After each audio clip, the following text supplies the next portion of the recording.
20h sur Walf TV. Voici les titres de cette édition. Plus de 400 diplômés de la FASTEF attendent toujours leur affectation. Ces étudiants issus de la formation payante estiment qu'il y a de la place pour eux car le besoin de l'État de recruter des professeurs est bien présent. À suivre également Vélingara. Les populations toujours dans l'attente de l'ouverture du nouveau lycée en construction depuis 2006. Elles demandent aux autorités d'accélérer les travaux et de les terminer au plus tard en fin novembre. Pour ou contre le maintien de l'armée au pouvoir au Burkina, les étudiants burkinabés vivant à Dakar souhaitent que les hommes en treillis conduisent la transition. Selon eux, il y va de la sécurité et de la stabilité de leur pays. L'actualité internationale, ce sera avec Fatou Dioufay et la revue de la presse africaine en fin d'édition avec les Fatou Ndiaye. Voilà pour les titres, tout de suite le développement.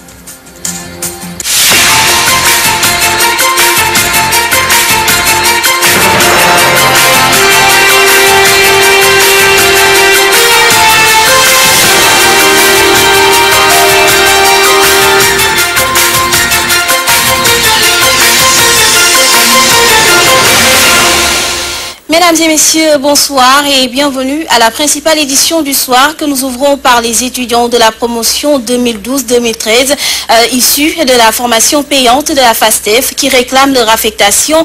Ils estiment que l'État a de la place pour les recruter.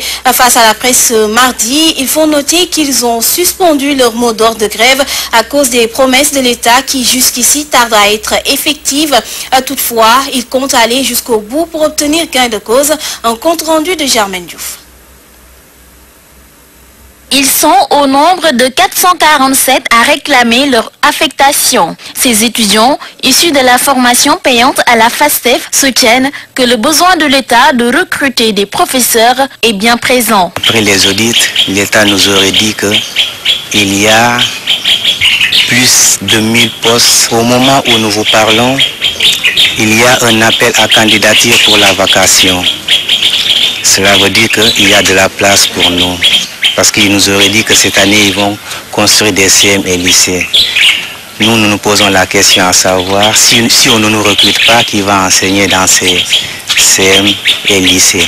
Le 7 janvier 2014, ils ont suspendu leur mot d'ordre de grève de la faim à la demande des collaborateurs du président de la République Macky Sall qui leur avait promis l'affectation. Mais jusqu'à ce jour, pas de satisfaction.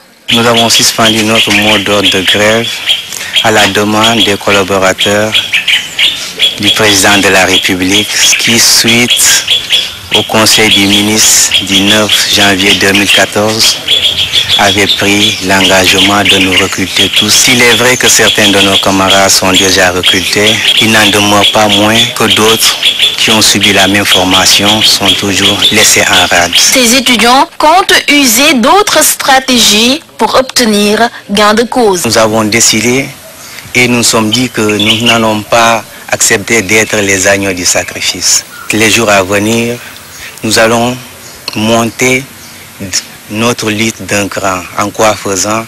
En se lançant probablement à une grève de la faim. Ces étudiants de la promotion 2012 et 2013 trouvent injuste que leurs camarades de 2014 soient déjà affectés. Ils estiment que pour une qualité de l'éducation, l'État doit affecter les professeurs diplômés et bien formés. Germaine Diouf, merci. Le nouveau lycée de Vélingara en construction depuis 2006 manque d'eau courante, d'électricité et quelques travaux de finition pour le démarrage effectif des cours. Situation que dénoncent les populations qui demandent au gouvernement de tout faire pour que le lycée soit fonctionnel en fin novembre 2014. Nous y reviendrons dans nos prochaines éditions avec notre correspondant sur place, Cher Dian. Et puis nous parlons de la marche des maîtres coraniques et de leurs élèves à Kaolack à l'occasion de Ashura. Ces acteurs se disent marginalisés dans les politiques éducatives et dénoncent la non prise en charge des daras dont le budget alloué à l'éducation dans cette correspondance de Mamadou Martarsar. Les élèves et maîtres coraniques de Kaolack sont descendus dans la rue au lendemain de la fête d'Ashura, communément appelée Tamkharit. Ces arabisants entendaient ainsi protester contre leur marginalisation dans l'allocation budgétaire du ministère de l'Éducation nationale. Le budget du ministère de l'Éducation nationale est destiné à l'école française et non à l'école coranique. Les élèves et maîtres coraniques sont laissés en rade. Ils n'ont pas senti l'appui de l'État du Sénégal. Pourtant, nous éduquons de la même manière qu'à l'école française. Malheureusement, on note une discrimination à l'encontre de l'enseignement arabe.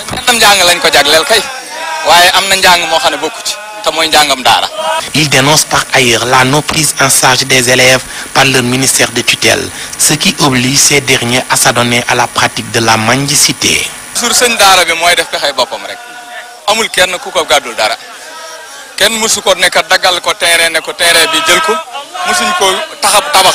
De tout le temps, c'est les maîtres coraniques qui se démènent pour mettre les élèves dans de bonnes conditions. Au retour, ils ne reçoivent aucune aide venant de l'État du Sénégal. Même pour trouver un lieu d'apprentissage ou de la nourriture pour les enfants, on est obligé de courir de gauche à droite. C'est ce qui justifie la mendicité. Nous ne voulons pas de cette pratique, mais on n'y peut rien. Ce sont les autorités qui nous l'imposent. Les maîtres coraniques sont des responsables. Pour lutter contre la mendicité, il faut que les autorités trouvent une alternative.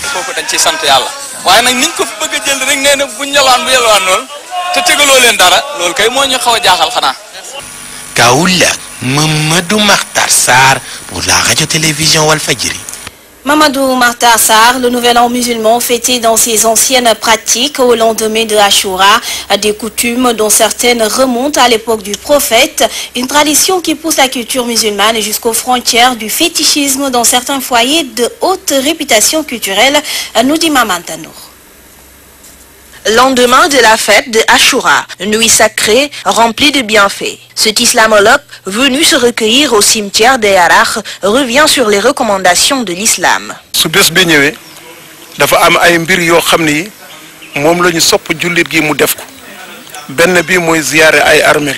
En ce jour d'Ashura, il est recommandé de rendre hommage aux défunts, caresser la tête d'un orphelin en lui faisant un cadeau, rendre visite aux malades, enlever ses ongles, entre autres.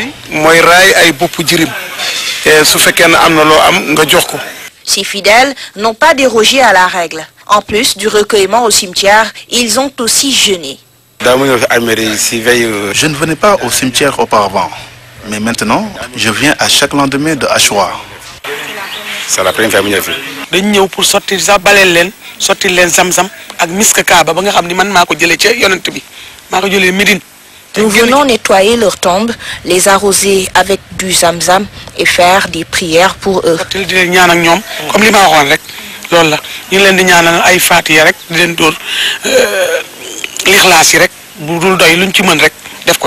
Dans certains foyers, les coutumes du lendemain de Ashura sont également à jour. Entouré de ses petits-enfants, grand-mère Yatefal explique l'histoire du charbon fossilisé.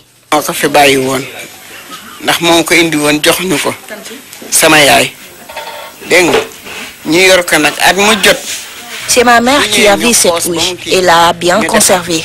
Chaque année, nous perpétuons la tradition. Je le fais pour mes descendants comme elle le faisait pour moi.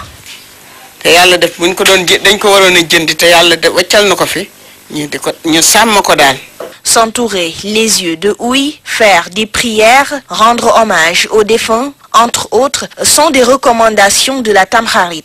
Certains fidèles profitent également du jour pour rendre visite à leurs prochains.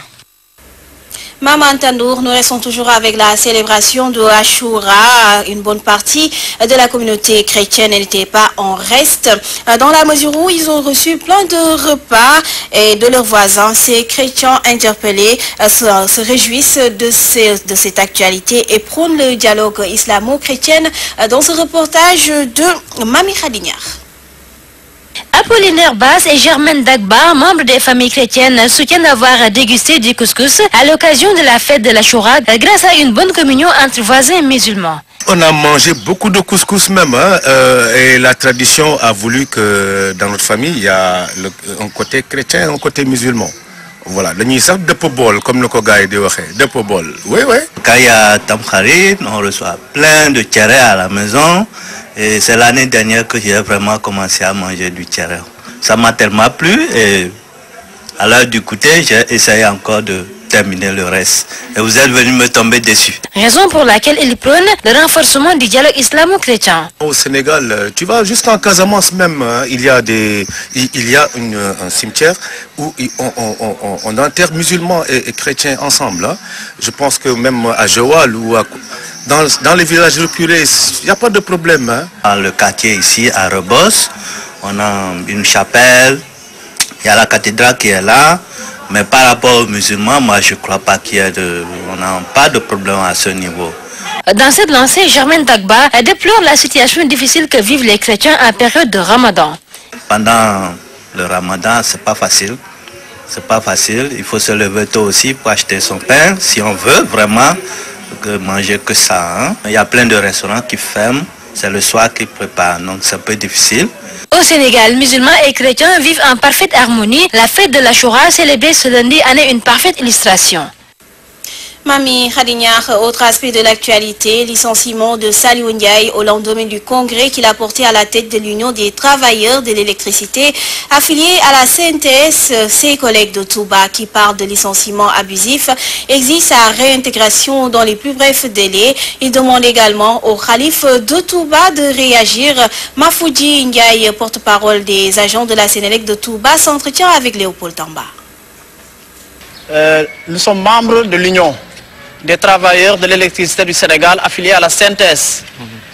À notre grande surprise, après notre AG à Dakar, notre secrétaire général a été licencié abusivement.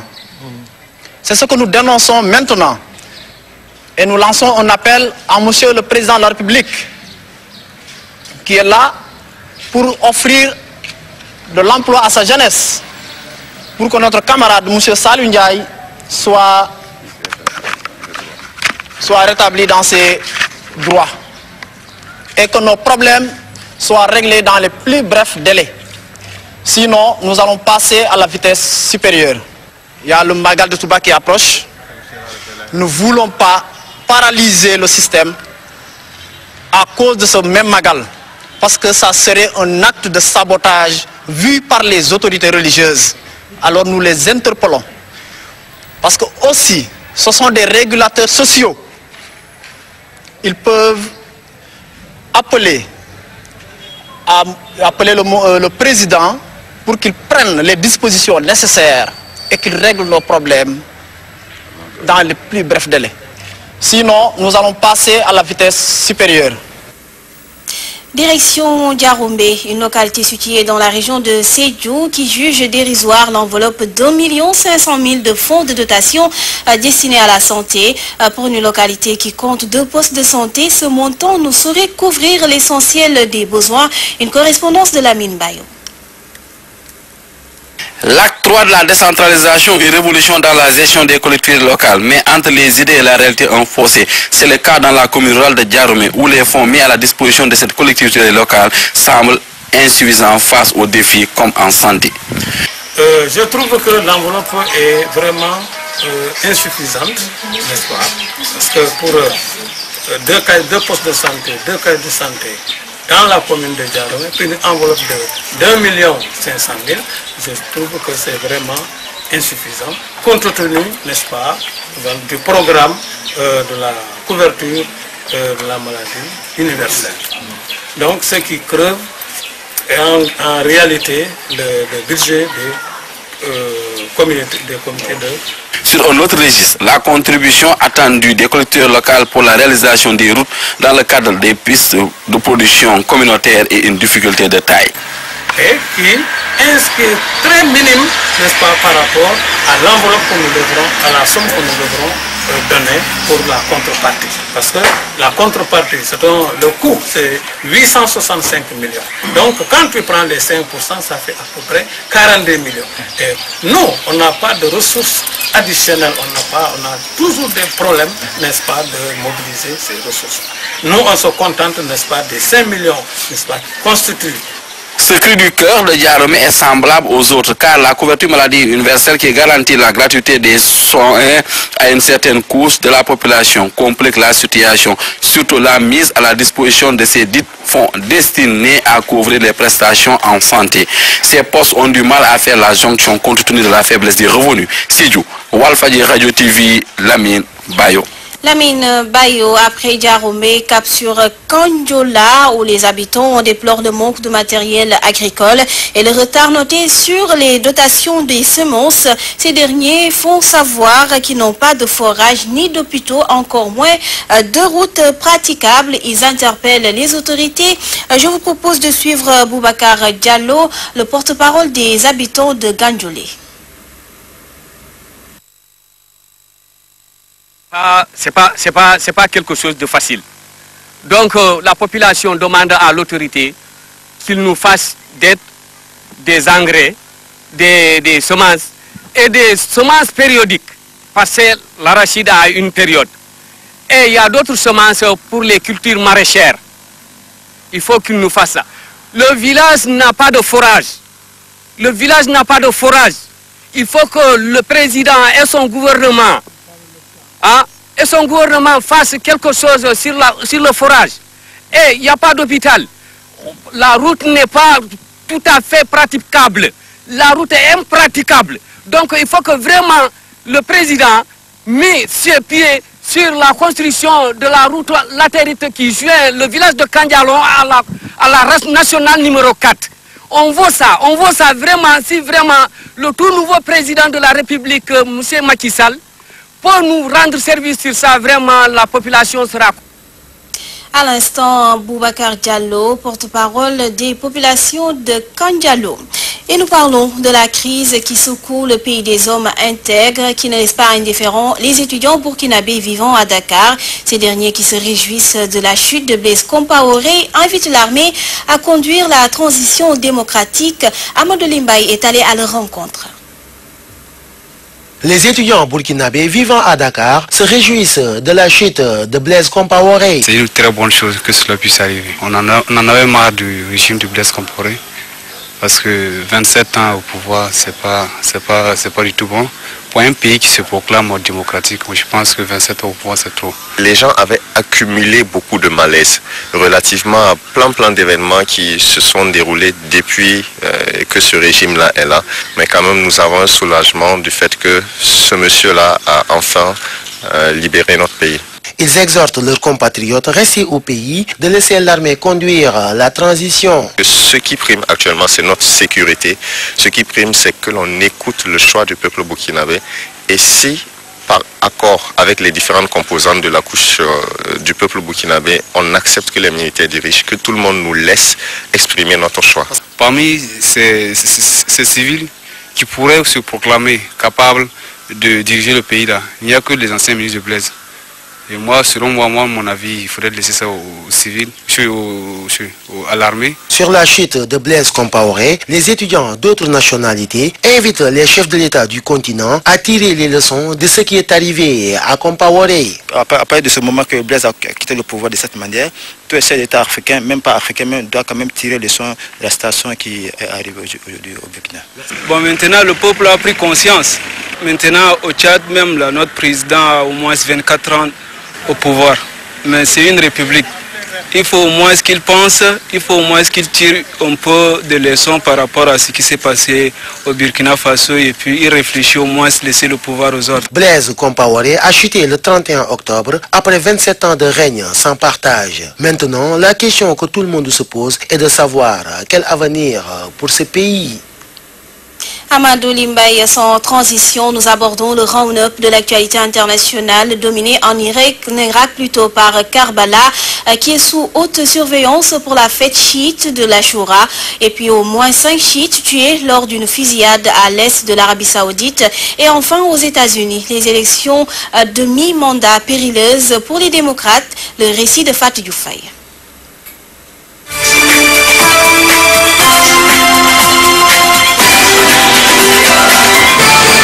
à ce jour d'Achoura, c'est une véritable marée humaine qui déferle à Kerbala, en Irak, l'une des villes les plus saintes de l'islam chiite. Des centaines de milliers de pèlerins célèbrent cette fête religieuse. L'événement est placé sous haute surveillance dans la crainte d'attaques djihadistes. Le pèlerinage est souvent endeuillé par des attentats, mais cette année, la peur est d'une toute autre ampleur avec la menace qui fait planer l'organisation État islamique. Plus de 25 000 soldats et policiers et 1500 volontaires ont été déployés sur la route menant de Bagdad à Kerbala, située à une centaine de kilomètres au sud.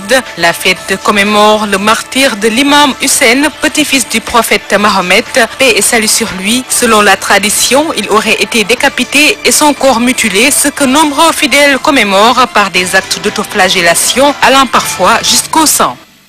En Arabie Saoudite, au moins 5 personnes ont été tuées dans une fusillade. Il y a eu également une dizaine de blessés. Cela s'est passé ce lundi soir à la sortie d'un lieu de culte chiite. La fusillade a eu lieu dans le village d'Al-Dalouah, dans l'est de l'Arabie Saoudite, une région où vivent de nombreux musulmans chiites, alors que le pays a une forte majorité sunnite. Des fidèles étaient rassemblés à l'occasion de l'Achoura. Ainsi, 3 hommes cagoulés sont arrivés en voiture et ont ouvert le feu sur la foule.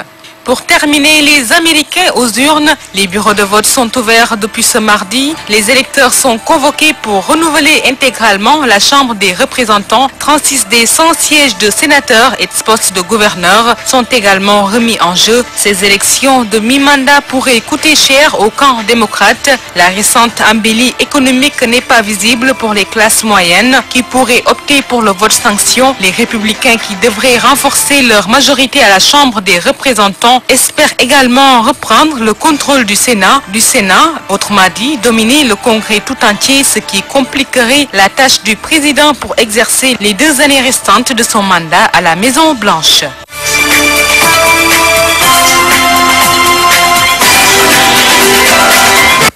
Merci à Fatou Dioufay pour ce tour d'horizon de l'actualité dans le reste du monde. Nous en arrivons à la revue de la presse africaine dominée par la situation au Burkina Faso. Le lieutenant-colonel Zida promet de remettre le pouvoir aux civils. En Tunisie, on prépare les élections présidentielles et au Mali, on commémore l'an 1 du décès de Ghislaine Dupont et Claude Verlon-Frodement assassinés. Le récit signé Ndeye Fatou Ndiaye.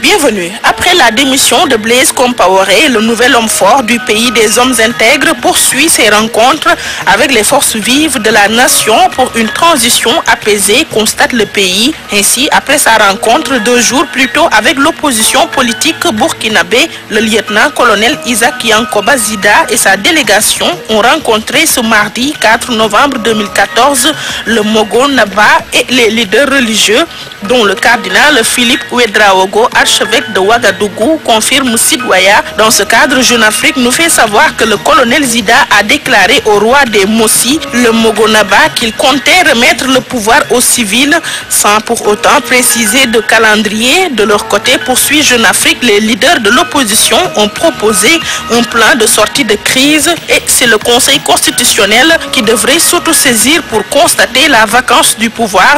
Il se tournera ensuite vers les forces vives de la nation afin qu'elles désignent une personnalité pour diriger la transition et organiser les élections. Une charte constitutionnelle de la transition sera également rédigée en collaboration avec l'armée. Selon mes confrères de Jeune Afrique, le chef de file de l'opposition, Zéphirin Diabré, a annoncé la venue à Ouagadougou mercredi des présidents sénégalais Macky Sall, nigérian Goodluck Jonathan et ghanéen John Dramani Mahama afin de faciliter la sortie de crise. En Égypte, 3 ans après la crise, Slate Afrique nous parle de cet espoir perdu exprimé par une journaliste égyptienne, Sarah Carr. En effet, hier, 23 militants pro-démocratie dont Sanansé, figure de la révolution de 2011, ont été condamnés à 3 années de prison pour avoir participé à une manifestation non autorisée, ce qui est encore un coup porté aux aspirations de liberté des jeunes révolutionnaires. De l'avis de mes confrères de Slate Afrique, chez les Tunisiens, Slate nous renseigne qu'on y trouve les grandes manœuvres œuvre pour la présidentielle. Les deux grands partis se partagent plus de 150 des 217 sièges de la future Assemblée. De ce fait, les discussions ont lieu pour choisir le prochain président consensuel. À ce propos, Jeune Afrique précise que c'est la première fois que les Tunisiens pourront voter librement pour leur chef d'État. De son indépendance en 1956 jusqu'à la révolution de 2011, le pays n'a connu que deux présidents. Habib Bourguiba, le père de l'indépendance, déposé le 7 novembre 1987 par un coup d'État de son premier ministre Ben Ali, qui occupa le palais de Carthage jusqu'à sa fuite en Arabie Saoudite le 14 janvier 2011. Novembre 2013, novembre 2014, cela va faire un an que Ghislaine Dupont et Claude Verlin, respectivement journalistes et techniciens, ont été froidement assassinés dans le nord Mali dans l'exercice de leurs fonctions, rappelle Maliweb. Cependant, tous attendent du gouvernement malien en général et de la justice malienne en particulier que la lumière soit faite sur cet assassinat afin que les coupables répondent de leurs actes, conjurent mes confrères de Maliweb. Et puis, le chaos estompe les traces des meurtriers des journalistes de RFI, remarque Slate Afrique.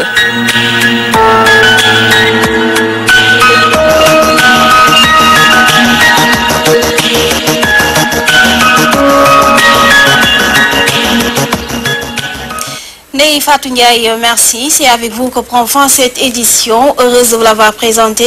Merci à toute l'équipe technique, Mamsi Didio, Pibera Sogba qui m'ont accompagné également. Andela Amar pour son appui esthétique, Pierre-Edouard Faye à la réalisation. Merci à vous de votre attention et de votre fidélité qui est notre fierté.